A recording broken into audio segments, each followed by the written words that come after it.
Christmas is almost here. The babe is soon to be born. Dreams of peace fill the fragile earth. Prepare the hearth. The babe is soon to be born. Warm the fire against the gray cold. Set the table for the promised guest. But we are unready. The babe is soon to be born, yet still there is hate in human hearts. Each speaks unkind words or fails future's hope. But the babe is soon to be born. At the dark of winter, brighter days promise spring and new life.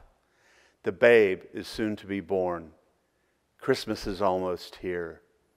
Let joy shine and sparkle.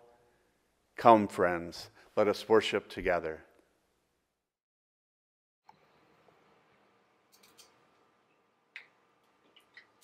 We are Unitarian Universalists, with minds that think, hearts that love, and hands that are ready to serve.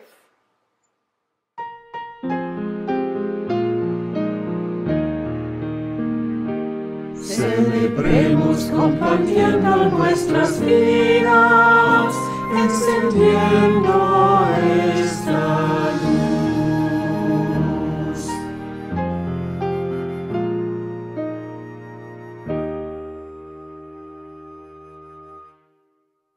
Tonight we come to the last part of our journey around the wheel that is our Advent wreath. We are lighting our center candle twice. We lit it for the solstice. We light it a second time now during our Christmas Eve service. We began our journey around the Advent wreath by lighting a candle in the south, honoring the element of fire. Fire burns away the old and creates space for the new. Next, we lit a candle in the east, symbolic of the element of air. Air gives the gift of breath and of spirit. Without it, we are not. Then came a candle in the west, a candle for water. We are all born of water. We come from the watery wombs of our mothers. Watery blood flows through our veins, sustaining us. Like life, water ebbs and flows. And finally, we lit the candle in the north, the candle for earth. Its season is winter, for it is here now that we learn the cycles of birth, life, death, decay, and rebirth. When winter comes, we finish one journey around the wheel of the year and begin another. Soon spring will begin as the days lengthen and the earth begins to bloom. The summer sun and rain will return to nurture the earth. The time of growth will continue until autumn. Then the days will again shorten and the wheel of the year will return again towards winter. In winter all seems dead, all seems asleep. Yet even as the earth seems barren, all is waiting to be reborn. Now, we light our center candle to signify that we are at the edge of Christmas. The rebirth of hope is found in the kindling flame. When we approach the depth of winter, we remind ourselves to remember spring, summer, autumn, and see all their patterns. The bare trees, the barren ground, the sparkling snow, the stark sky all brings a clearness with them. The cycle of life is complete. It is not yet a time for beginnings, though beginnings will come soon enough. This is a fallow time, a time of withdrawal, a time of rest. Lighting the center candle, we celebrate the winter and all the elements it represents. Let us rest in the assurance that the wheel of the year is ever turning. Blessed be.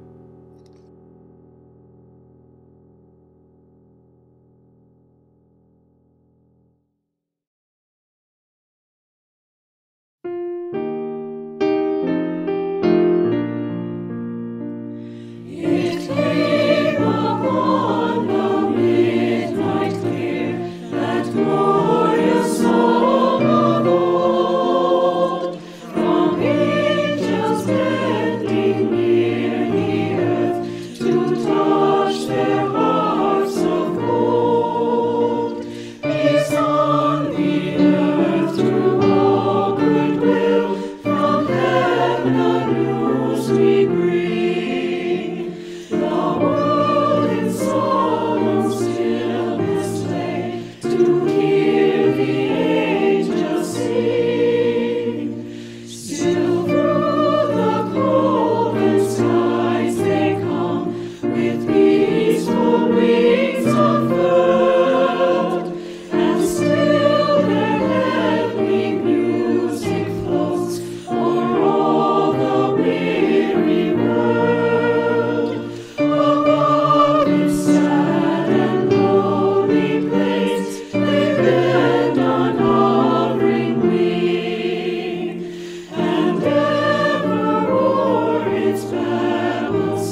reading from the Quran, chapter 19, verses 16 through 22.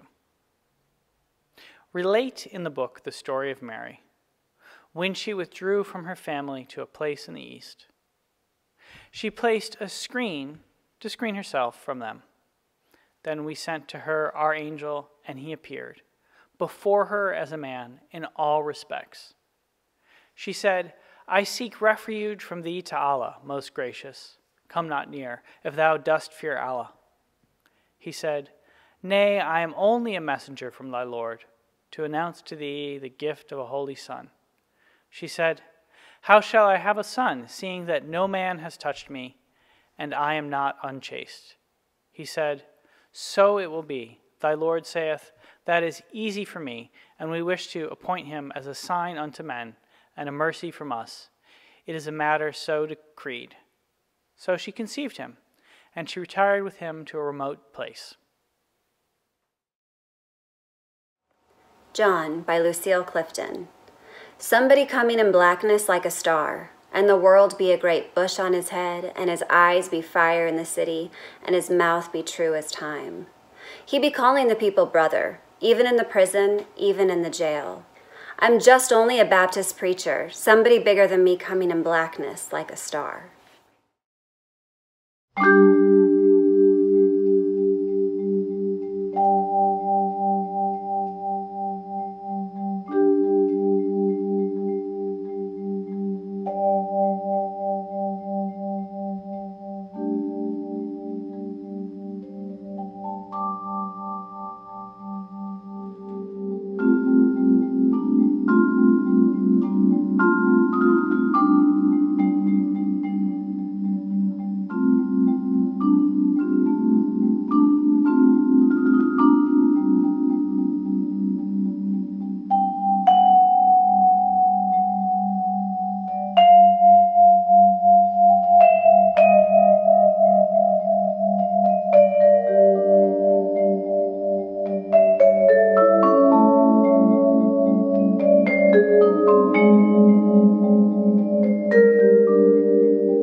From the second chapter of Luke, verses 1 through 7.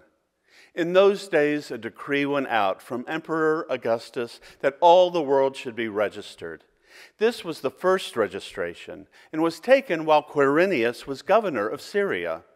All went to their own towns to be registered. Joseph also went from the town of Nazareth in Galilee to Judea, to the city of David called Bethlehem, because he was descended from the house and family of David. He went to be registered with Mary, to whom he was engaged, and who was expecting a child. While they were there, the time came for her to deliver her child. And she gave birth to her firstborn son, and wrapped him in bands of cloth, and laid him in a manger, because there was no place for them in the inn. A Nativity Poem for the Resistance by Caitlin Hardy Shetler. Sometimes I wonder if Mary breastfed Jesus, if she cried out when he bit her, or if she sobbed when he would not latch. And sometimes I wonder if this is all too vulgar to ask in a church full of men without milk stains on their shirts or coconut oil on their breasts, preaching from pulpits off limits to the Mother of God. But then I think of feeding Jesus, birthing Jesus, the expulsion of blood and smell of sweat and salt of a mother's tears onto the soft head of the salt of the earth. Feeling lonely and tired, hungry, annoyed, overwhelmed, loving. And I think, if the vulgarity of birth is not honestly preached by men who carry power but not burden, who carry privilege but not labor, who carry authority but not submission, then it should not be preached at all. Because the real scandal of the birth of God lies in the cracked nipples of a 14-year-old, and not in the sermons of ministers who say women are too delicate to lead.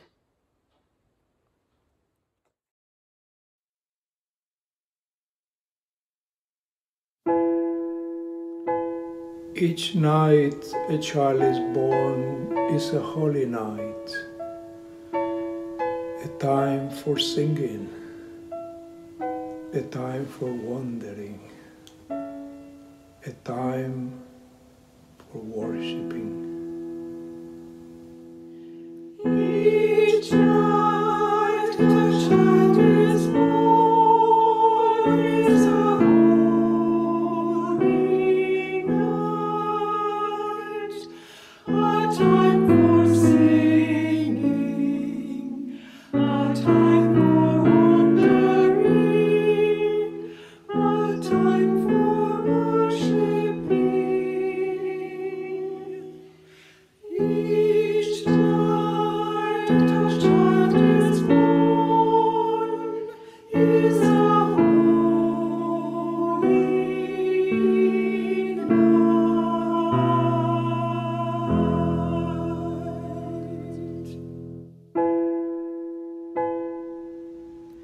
For so the children come, and so they have been coming, always the same way they come, born with the promise of hope.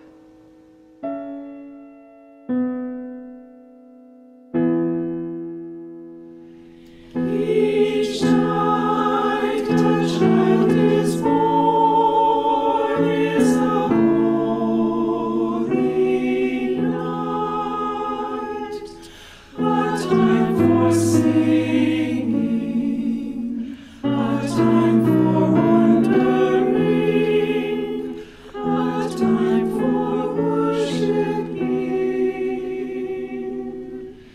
Each night a child is born is a holy night.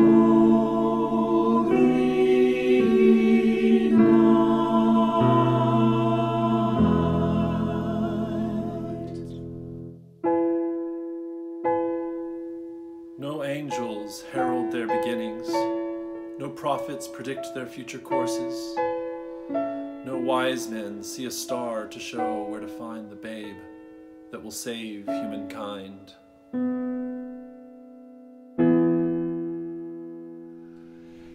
Each night a child is born is a holy night, a time for singing, a time for wandering, a time for worshiping.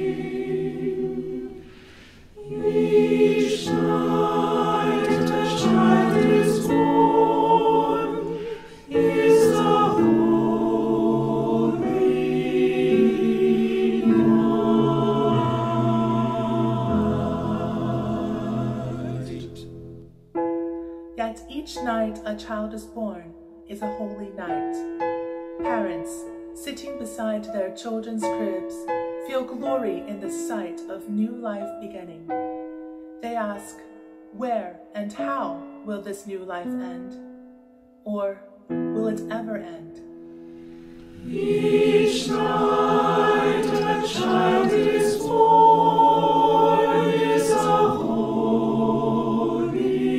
night, a time for singing, a time for wondering, a time for worshiping.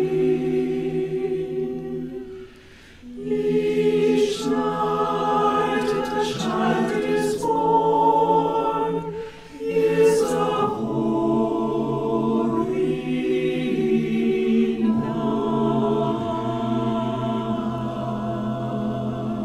night. Each night a child is born is a holy night, a time for singing, a time for wondering, a time for worshiping.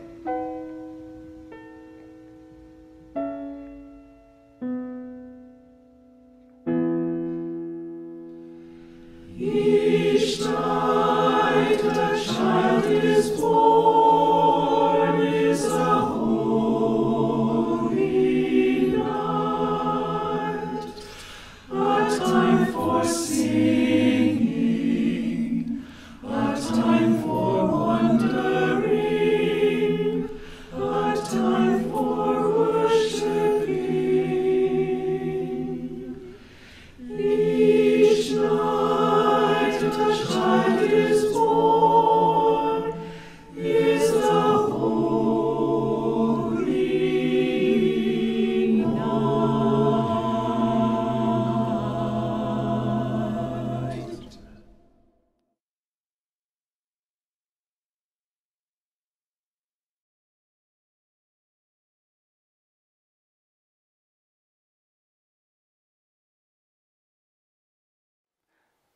Please join with me in the spirit that some call prayer and others name meditation. Take one breath and then another. Find your center. Find the stillness. Christmas comes as the wind blows cold and the world spins in the chaos of disease and political strife and economic hardship. Christmas comes as we struggle with our imperfections, hold on to our hopes, seek our dreams during a time when hope can be hard to find and better days seem distant. Christmas comes between too much bustle, strife, pain, and hate. But Christmas comes amid a world full of miracles, offering us a time for gratitude, peace, and pause. Let us take its warmth and hold it from this year until the next. Let us be filled with the spirit of generosity and gratitude. Let us remember the gift of life and the turning of the earth and the promise that each new birth brings. Christmas comes. Let us be as ready as we are able. May the congregation, absent in body but present in spirit, say, Amen. We now call aloud the names of those who in our lives who wish to celebrate or memorialize this Christmas Eve. Into our sanctuary, into a great cloud of witnesses, let us speak those names.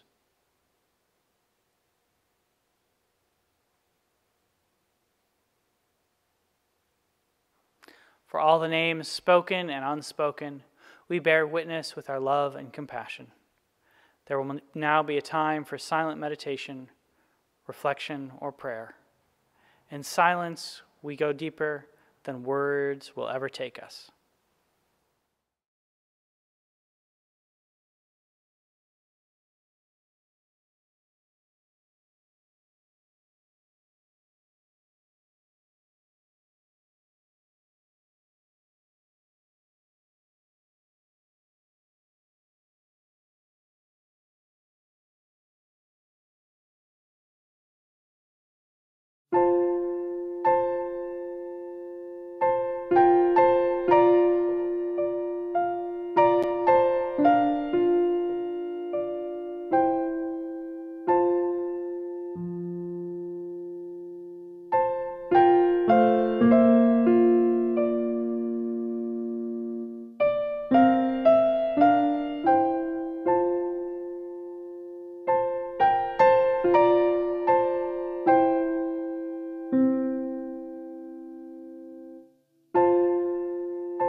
Protevangelion of James, 18th chapter, verses 1 and 2.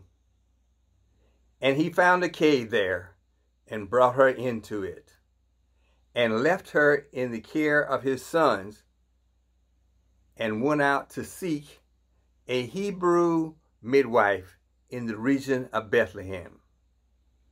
Now I, Joseph, was walking, and yet I did not walk. And I looked up to the air, and saw the air in amazement. And I looked up at the vault of heaven, and saw it standing still, and the birds of the heaven were motionless. And I looked at the earth, and saw a dish placed there, and workmen lying round it, with their hands in the dish. But those who chewed did not chew, and those who lifted up anything lifted up nothing, and those who put something up to their mouths put nothing to their mouth. But all had their faces turned upward. And behold, sheep were being driven, and yet they did not come forward, and stood still. But the shepherd raised his hands to strike them with his staff, and his hand remained up. And I looked at the flow of the river, and saw the mouths of the kids over it. They did not drink. And then, all at once, everything went on its course again. Meditation on the South Valley, 17, by Jimmy Santiago Baca. I love the wind.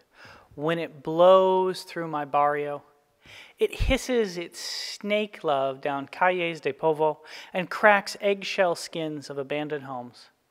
Stray dogs find shelter along the river, where great cottonwoods rattle like old covered wagons stuck in stagnant watering holes. Days when the wind blows full of sand and grit, and men and women make decisions that change their whole lives. Windy days in the barrio give birth to divorce papers and squalling separation. The wind tells us what others refuse to tell us, informing men and women of a secret that they move away to hide from.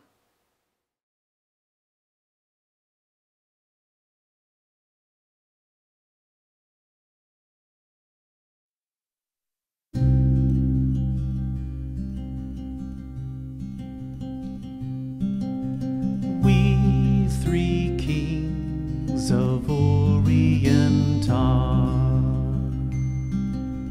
bearing gifts, we traverse afar,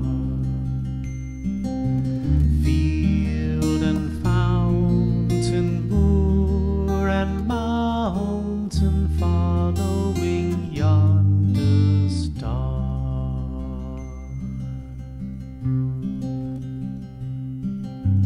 Frankincense to offer have I, incense owns a deity nigh,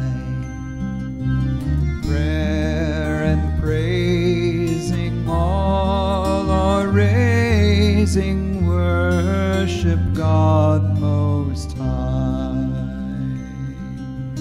Oh, star of wonder, star of night, star with royal beauty bright, westward leading, still proceeding, guide us to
us to thy perfect light.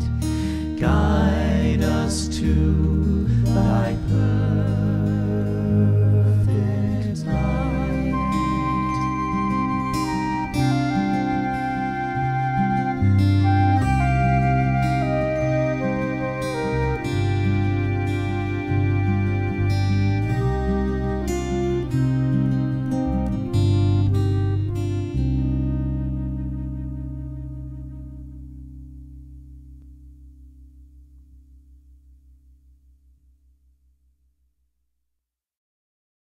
Matthew chapter 2, verses 7 through 12 and 16.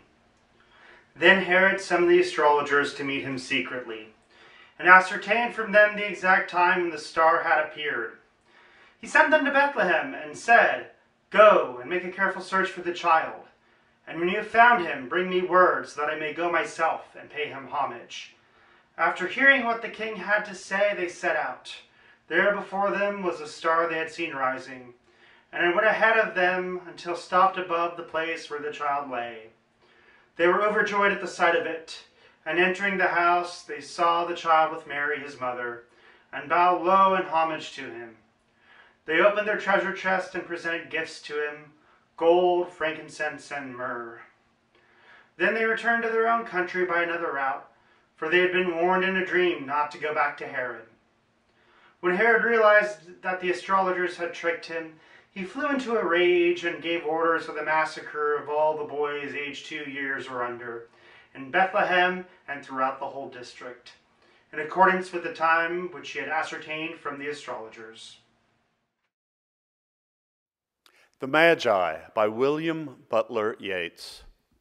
Now, as at all times, I can see in the mind's eye, in their stiff painted clothes, the pale unsatisfied ones appear and disappear in the blue depth of the sky, with their ancient faces like rain-beaten stones, and all their helms of silver hovering side by side, and all their eyes still fixed, hoping to find once more, being by Calvary's turbulence unsatisfied, the uncontrollable mystery on the bestial floor. The offering at the Christmas Eve service traditionally goes to support our church's Ministers' Discretionary Fund. This is the fund that the ministers use to aid those members and friends of the congregation who have economic needs. We use it to help people pay for rent, groceries, and medical care.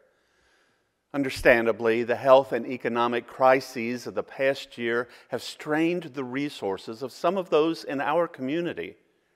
Our Ministers' Discretionary Fund has become increasingly important. In this season of reflection and giving, we demonstrate the love of this community for all its members through our actions. And so, I ask you to give generously. An offering will now be gratefully received.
despair I bowed my head.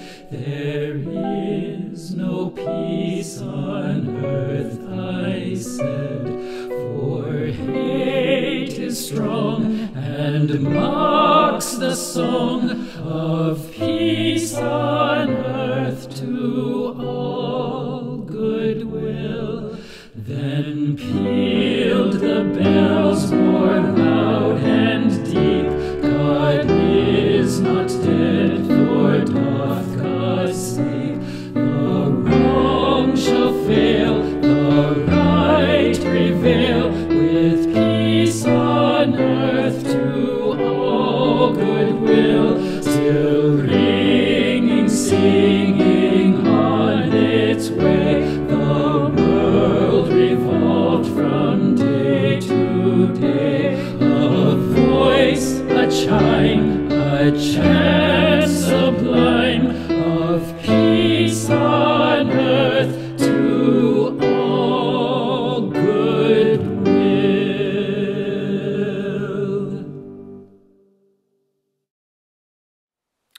We wish you a normal Christmas. The words on the billboard were meant to inspire a bit of holiday cheer. We wish you a normal Christmas, a play off one of the most beloved of the season's hymns. We wish you a normal Christmas, a plea for something familiar in this plague-ridden year with its masks and isolation, its illness and death and poverty and hunger and want and evictions and more wealth for the wealthiest and political hate and corporate cruelty and racist violence, and we wish you a normal Christmas. I must admit that I would like this Christmas to resemble a Christmas from the before times. Some things seem as they should be. In my living room, a small, few might call it a Charlie Brown tree bedecked with 2 twinkling strings of light, a handful of ornaments. A few have memories attached, a white spotted green mushroom and a fabric letter, with my son's first initial, both family gifts, but most are generic glass balls, the kind that dance in the dark. In my refrigerator, a merry jar of aged alcohol-laced eggnog with its nutmeg-hinted fruity scent. And on the counter, rather too many Christmas cookies and a box of peanut brittle. But the familiar is illusory. I will not be traveling for Christmas.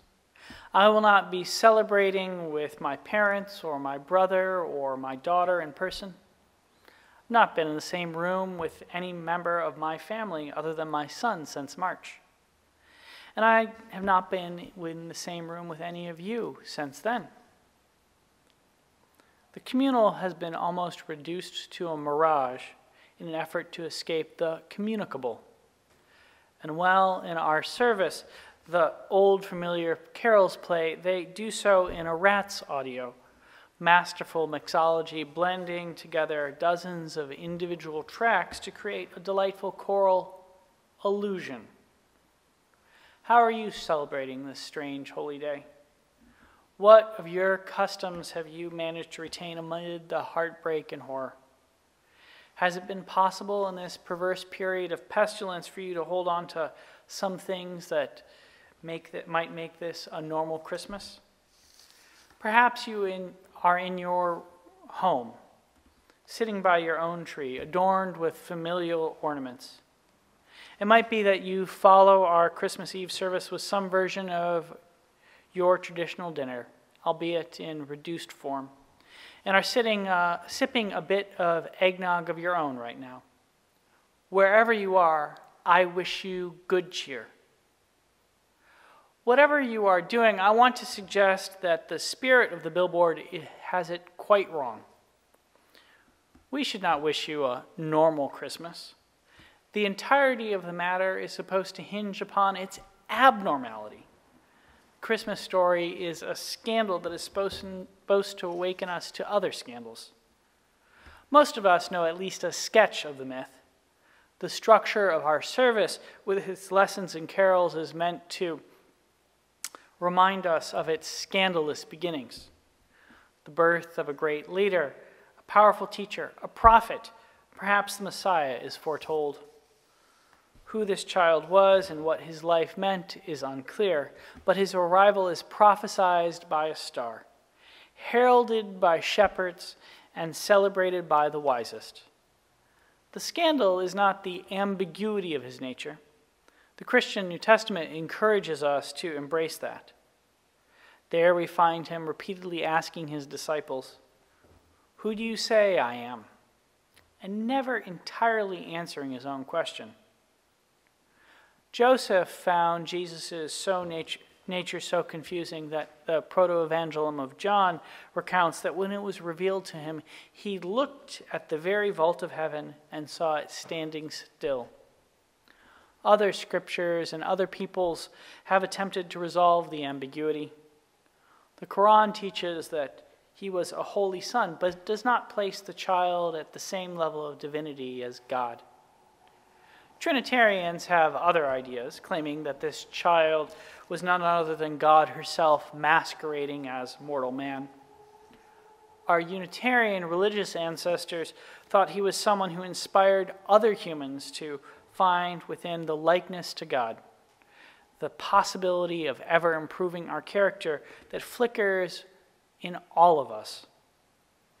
And our Universalist religious forebears understood him as an individual who might goad us into recalling the great truth of life, which the 19th century Universalist theologian Hosea Ballou named the reconciliation of all things to God, and which humanists might express poetically as the naturally miraculous observation, all being is born of stardust, and the fate of all being is to return to stardust. It is not the ambiguity that is the scandal. Ambiguity lies at the fuzzy core of each of us. Who do you say I am? Who am I? Who are you? Where does the you begin and the I end? Resounding questions with only uncertain answers. Nor is the prophecy the scandal. Great leaders, prophets, messiahs have long been foretold. The scandal of the story is where and how this great teacher is supposed to have appeared. I speak not of the virgin birth. I speak instead of how they laid him in a manger, because there was no place for him in the inn. I speak instead of how the ancient tyrant Herod sought out the child so that he might slay him. I speak instead of this scandalous Christmas message that is so necessary for us today. The salvation of society, the message that love transcends hate, is not to come from the powerful or the mighty. In the Christmas story, it does not come from Emperor Augustus. It is not unveiled by the governor Quirinius, and it is not exposed by Herod. It comes from a man born to migrants so poor that they could not find shelter in the inn. This teaching of social salvation, that the kingdom of God lies within you and within me, and that we are called to wake up to the beauty of the world around us and experience what I sometimes name the resurrection of the living, arrives from a man whose parents were so impoverished that his teenage mother gave birth to him amid the warmth and fetid barnyard smells of the manger. The uncontrollable mystery of the bestial floor, as Yeats would have it. It is a disruptive scandal. It is a scandal that is meant to challenge all the scandals that we unacceptably accept as acceptable. The enduring predation of the rich upon the poor, the perpetual trauma we inflict upon each other through barriers we imagine into being, barriers of race and class and nation, and then place between each other, and indeed the very ideal that some should rule over others. The disruptive scandal of Christmas is this. It is not from the rich and powerful that the salvation of the world will appear. It will come from the most ordinary of people. It might arrive from the child of undocumented immigrants. It might appear from his 14-year-old mother, whose very human struggles with birthing and breastfeeding have left her feeling lonely and tired, hungry, annoyed, and call into question who leads and where they are trying to lead us. On this abnormal Christmas, in this plagued year with this disruptive scandal has been ever present, undocumented farm workers, grocery store clerks, truck drivers, longshoremen, workers often held to be disposable have been revealed to be essential. It is the daily risks that they have taken alongside heroic healthcare workers and brave teachers that have saved what can be saved in this unfortunate year. Next year may well be different. The heroic work of scientists, the lives they will save, the salvation that will unfold from their vaccines might enable us to have a normal Christmas. But even if we have one, if I can enjoy hot chocolate by my parents' fireplace or you can visit with your loved ones, we should remember that Christmas itself is a scandalous affair. It teaches us to reimagine who will lead the world into its better days. It is not the high, but the humble, not the rich, but the poor, not the citizen, but the undocumented migrant. I will not wish you a normal Christmas. I will give you a different Christmas wish. May you this Christmas and every Christmas to follow remember that when you have good cheer, that the story is supposed to be a scandal. It is supposed to be abnormal. It is supposed to disrupt the normal. It is supposed to call us into reimagining who shall lead and where social salvation might come from. It is supposed to call us to imagine the world turned upside down.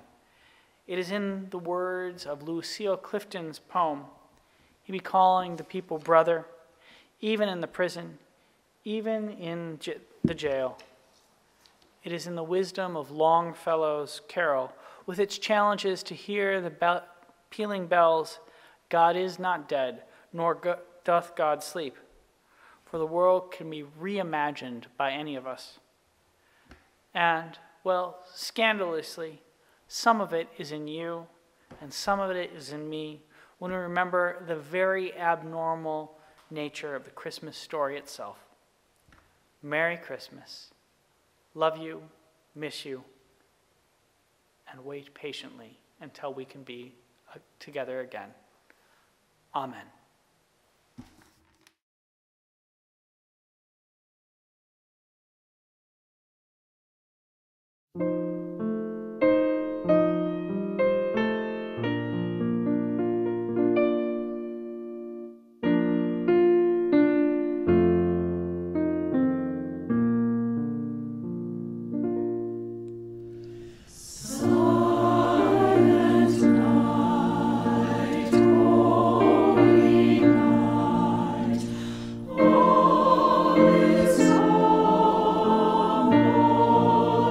This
so tender and mild.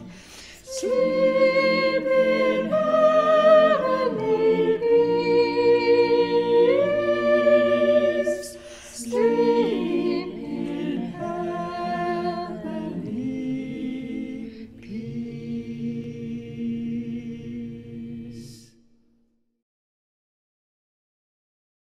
I will light candles this Christmas.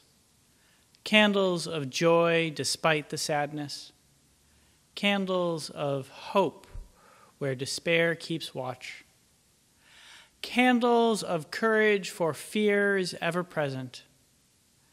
Candles of peace for tempest-tossed days. Candles of graces to ease heavy burdens. Candles of love to inspire all my living. Candles to burn all the year long.